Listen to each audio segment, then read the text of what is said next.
अगर आप स्कूलिंग कर रहे हैं या फिर क्लास 9, 10th, 11th, 12th में हैं तो ये वीडियो आपके लिए ही है। नमस्कार, मैं हूं हर्षित और आपके लिए लेकर आया हूं CUET पर एक छोटा सा वीडियो को शुरू करने से पहले आप वीडियो को लाइक कर दें और चैनल को सब्सक्राइब करके अपना छात्र धर्म निभा दें और मुझे भी ग्रो करने का मौका दें। तो चलिए वीडियो को शुरू करते हैं।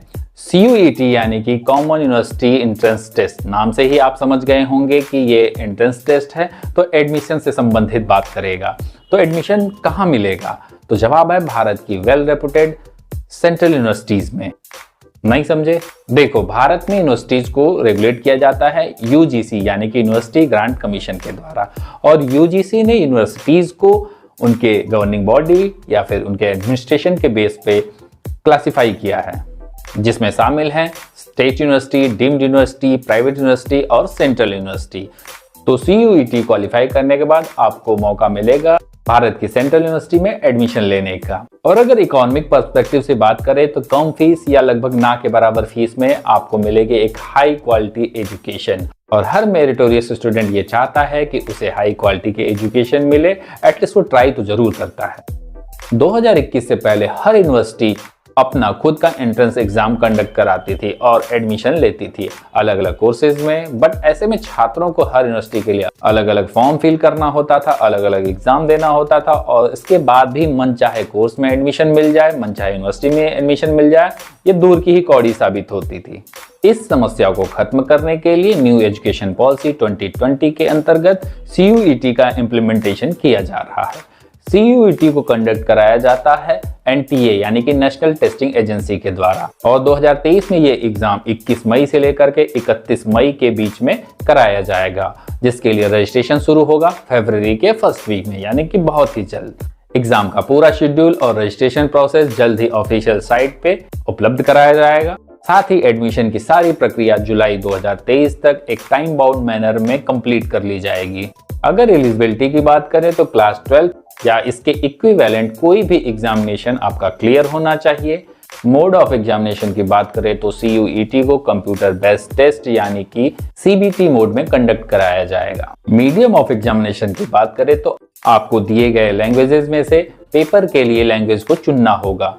CUET 2022 को कंडक्ट कराते समय 13 लैंग्वेजेस ऑफर की गई थी, तो ये बात तो तय है कि 13 लैंग्वेजेस से ज्यादा ही आपको ऑफर किए जाएंगे, या फिर 13 लैंग्वेज तो होगी ही होगी, तो आप उसमें से अपनी सुविधा अनुसार चुन सकते हैं। क्वेश्चन पेपर के पैटर्न की बात करें तो ऑब्जेक्टिव टाइप मल्टीपल क्वेश्चन होंगे, जिसमें नेगेटिव मार्किंग भी होगी, और मैं आपको टेस्ट डिजाइन को बताते हुए इसके बारे में डिस्कस करूंगा। टेस्ट डिजाइन की बात करें तो आप इसे जरा ध्यान से सुनिएगा और समझिएगा। CUET का जो टेस्ट है वो 3 सेक्शन में बांटा गया है। जो पहला सेक्शन है वो डील करता है लैंग्वेजेस से, और पहले सेक्शन को 2 सब सेक्शन, सेक्शन 1A और सेक्शन 1B में डिवाइड किया गया है। सेक्शन 1A में टोटल 13 लैंग्वेजेस ऑफर की जाती हैं, वहीं सेक्शन 1B में 20 लैंग्वेजेस ऑफर की जाती हैं।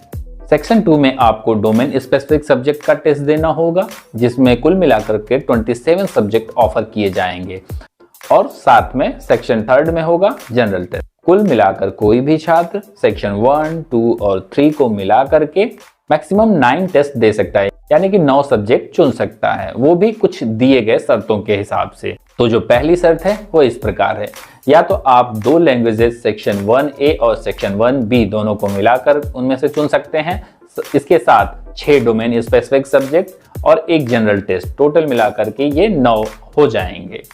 या फिर सेक्शन 1A और सेक्शन 1B से मिला करके आप 3 लैंग्वेजेस को चुन लेंगे। ऐसे में आपको 5 डोमेन स्पेसिफिक सब्जेक्ट चुनने की आजादी होगी और 1 जनरल टेस्ट, ये मिलाकर हो गए 9। सेक्शन 1A से लैंग्वेज को चुनते समय आपको इस बात का ध्यान जरूर रखना है कि इसमें एटलीस्ट वो लैंग्वेज तो जरूर शामिल हो जिसमें आप डोमेन सब्जेक्ट और जनरल टेस्ट को देंगे। डोमेन सब्जेक्ट में आप अपने क्लास 12 के जो सब्जेक्ट हैं उनको प्रेफरेंस देंगे, और किसी भी स्टूडेंट को कम से कम 3 डोमेन सब्जेक्ट देना ही होगा, और मैक्सिमम आप 6 दे सकते हैं। ऐसा जरूरी नहीं है कि आपको 6 देने हैं, ये आप कौन सा कोर्स करना चाहते हैं या फिर आप किस यूनिवर्सिटी से करना चाहते हैं, ये इस बात पर भी बहुत कुछ निर्भर करता है। जनरल टेस्ट को कुछ यूनिवर्सिटी ऑप्शनल रखती हैं, जैसे कि पिछले साल दिल्ली यूनिवर्सिटी ने रखा था, कुछ एडमिशन के लिए कंसीडर करती हैं।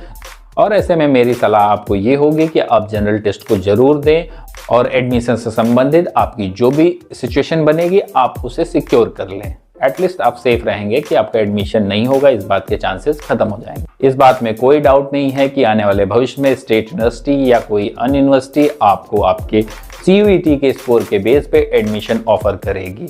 ऐसे में हर छात्र को चाहिए कि वो CUET को ध्यान में रखते हुए 12th कंप्लीट करें।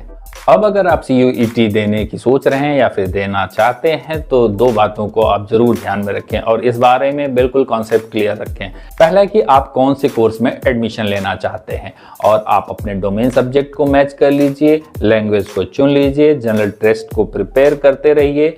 इस तरीके से आप अपनी तैयारी आसान कर सकते हैं। दूसरा, आप किस यूनिवर्सिटी में एडमिशन लेना चाहते हैं उस यूनिवर्सिटी की वेबसाइट पे जाइए या फिर किसी अन्य माध्यम से, किसी अलग सोर्स से आप उस यूनिवर्सिटी के उस पर्टिकुलर कोर्स के बारे में इंफॉर्मेशन गैदर करिए और देखिए कि क्या वो यूनिवर्सिटी आपके मनपसंद कोर्स को ऑफर कर रही है या नहीं, और अगर कर रही है तो CUET के रिगार्डिंग क्या एलिजिबिलिटी क्राइटेरिया वो बता रही है उस पर्टिकुलर कोर्स के लिए। मतलब साफ है कि इंटेंडेड कोर्स और डिजायर्ड यूनिवर्सिटी एलिजिबिलिटी क्राइटेरिया को आपको ध्यान में रखकर ही तैयारी करनी है, यानी कि आप कौन सा कोर्स करना चाहते हैं और किस यूनिवर्सिटी से करना चाहते हैं।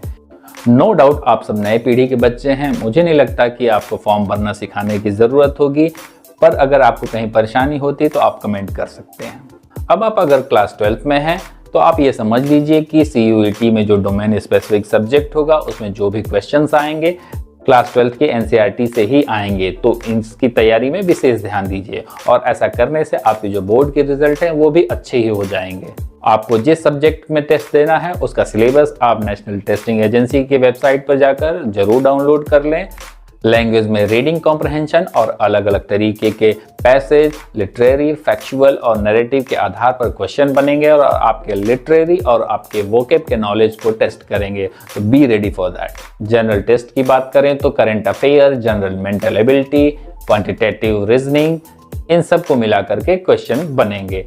क्वेश्चन पेपर का जो लेवल होगा वो क्लास 8 तक का ही होगा, पर आप इसको सोच के हल्के में मत लीजिएगा क्योंकि जब हम क्लास 8 से क्लास 12 तक जाते हैं तो हम बहुत कुछ भूल भी जाते हैं। तो ऐसे में मेरी सलाह होगी कि आप उसे भी ध्यान में रखें। क्वेश्चन पेपर की बात करें तो सेक्शन 1A और 1B जो लैंग्वेज का पेपर है उसमें टोटल 50 क्वेश्चन होंगे, जिसमें से आपको 40 क्वेश्चन अटेम्प्ट करने होंगे, वो भी 45 मिनट में। और ऐसा ही सेम होगा आपके सेक्शन 2 यानी कि डोमेन स्पेसिफिक सब्जेक्ट टेस्ट में। 50 में से आपको 40 क्वेश्चन अटेम्प्ट करने होंगे 45 मिनट में। और जो तीसरा सेक्शन है जनरल टेस्ट का, उसमें आपको मिलेंगे 75 क्वेश्चन, जिसमें से आपको अटेम्प्ट करने हैं ओनली 60 क्वेश्चन, और वो भी 1 घंटे यानी कि 60 मिनट में। यानी हिसाब लगाएं तो हर 1 मिनट में 1 क्वेश्चन आपको करना है। पर क्वेश्चन को अटेम्प्ट करते समय इस बात का ध्यान जरूर रखिएगा कि अगर आपका जवाब सही होता है तो आपको मिलेंगे 5 मार्क्स, लेकिन अगर आपका जवाब गलत होता है तो ऐसे में आपके जो भी नंबर होंगे उनमें से 1 नंबर को माइनस कर दिया जाएगा, यानी कि माइनस मार्किंग है, और आप उसी आधार पे क्वेश्चन को अटेम्प्ट करिएगा। तो देर करने की ज़रूरत नहीं है, तैयारी को और अच्छा करिए। लगभग सभी इंपॉर्टेंट जानकारी जो CUET के बारे में हमने डिस्कस कर ली है। फिर भी अगर आपको लगता है कुछ छूट गया है तो बिंदास लिखिए कमेंट में, मैं ज़रूर आपके लिए एक वीडियो लेकर आऊँगा। चलिए, मेरी शुभकामनाएं आपके साथ है, जाओ फोड़ के आओ। और हाँ, चैनल को सब्सक्राइब जरूर कर देना, नहीं तो पाप लगेगा।